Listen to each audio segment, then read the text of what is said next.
미국이 대만에 하나 16조 4천억 원 규모의 무기를 판매하기로 했다고 대만 외교부가 현지 시간 18일 밝혔습니다. 이는 대만을 대상으로 한 미국의 무기 지원 가운데 역대 최대 규모입니다. 판매 대상에는 하이마스 다연장 로켓과 자주포, 공격용 자폭 드론을 비롯해 대전차 미사일인 제블린과 토우 등이 대거 포함됐습니다. 다만 외교부는 미국의 안보 약속이 확고함을 보여준 것이라고 평가했습니다. 미 국무부도 성명을 통해 이 같은 내용을 확인하고 미국은 대만이 충분한 자위 능력을 유지하도록 지원하고 있다고 밝혔습니다. 중국 정부가 대만에 대한 미국의 무기 판매를 비난하며 미국 군수기업 20곳과 경영자 10명에 대한 제재에 나섰습니다. 중국 외교부는 어제 미국이 대만의 대규모 무기 판매를 선포해 자국 내정에 간섭하고 주권과 영토 완전성을 훼손했다며 이같이 밝혔습니다. 제재 대상에는 미국 항공우주 분야 방위산업체인 노스롭 그루먼 시스템즈와 L3 해리스의 해양 부문, 보잉 세인트루이스 지사, 드론 관련 업체 등이 포함됐습니다. 중국 외교부는 대만 문제가 미중 관계에 넘을 수 없는 레드라인이라며 무기 판매에 참여한 기업과 개인이 대가를 치를 것이라고 경고했습니다. 중국 전국인민대표대회가 미국의 내년 국방수권법이 자국의 핵심 이익을 훼손했다며 반발했습니다.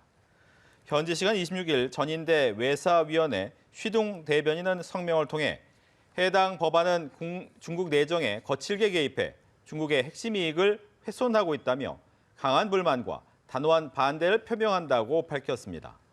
그러면서 미국이 끝내 독자적인 길을 고집한다면 강력한 조치를 취해 국가의 주권, 안보, 발전 이익을 단호히 수호할 것이라고 강조했습니다. 미국의 내년도 국방수권법은 자국 기업의 중국의 민감 기술 투자에 대한 보고를 의무화하고 대만 안보 프로젝트에 10억 달러를 배정해 군사 협력을 확대하는 내용을 담고 있습니다. 네, 미국 국방부가 중국의 군사력이 미국 본토를 직접 위협할 수 있는 수준까지 성장했다고 평가했습니다. 대만을 겨냥한 군사 옵션도 고도화되고 있다는 진단인데 다만 미중 충돌을 원하지 않는다는 메시지도 함께 담겼습니다. 베이징에서 배삼진 특파원입니다. 지난달 취역 후 첫 훈련에 나선 중국의 세 번째 항모 푸제남. 전자식 캐터펄트를 활용해 J-35 스텔스 전투기 등 함재기 운용 능력을 점검하며 삼항모 체제를 갖춘 중국이 원해 작전 단계로 들어섰음을 보여줬습니다. 它能够在较短距离内满足我们近代机的加速需求，然后又能在极短的距离内将我们的动子制动停住。 미 국방부는 2025년 중국 군사력 보고서에서 중국이 2035년까지 항공모함 9척 체제를 목표로 하고 있다고 밝혔습니다. 실제 핵과 해군, 장거리 타격, 사이버 우주 전력까지 중국의 군사력 증강이 미국 본토의 안보를 직접 위협할 수 있는 역량을 갖췄다고 평가했습니다. 특히 중국군이 최대 2,000헬이 떨어진 표적까지 타격할 수 있고 대량 공격 시 아시아 태평양 지역의 미군 전력을 무력화할 수 있다는 점도 지적했습니다.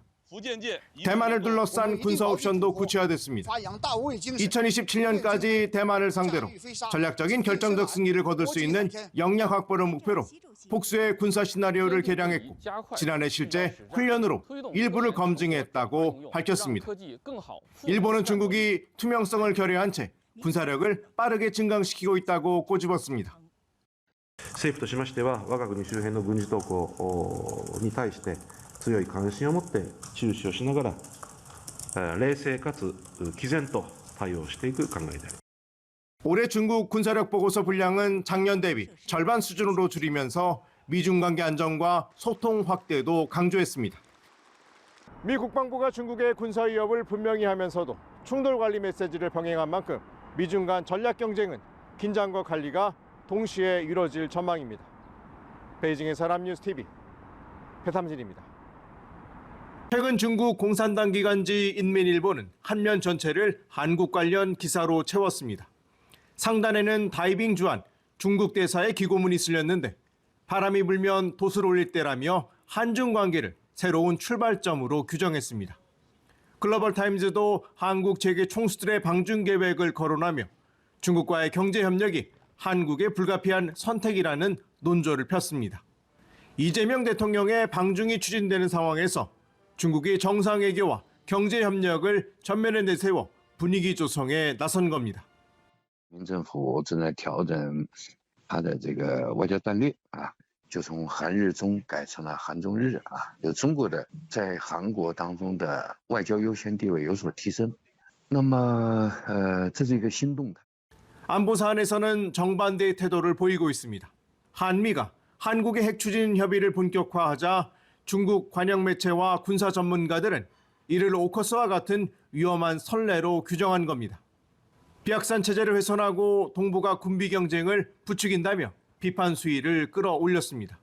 关于美韩的核潜艇合作，中方已经就有关问题多次表明立场，希望韩方审慎处理。 협력은 환영하되 안보 결정권은 쥐고 가겠다는 메시지입니다.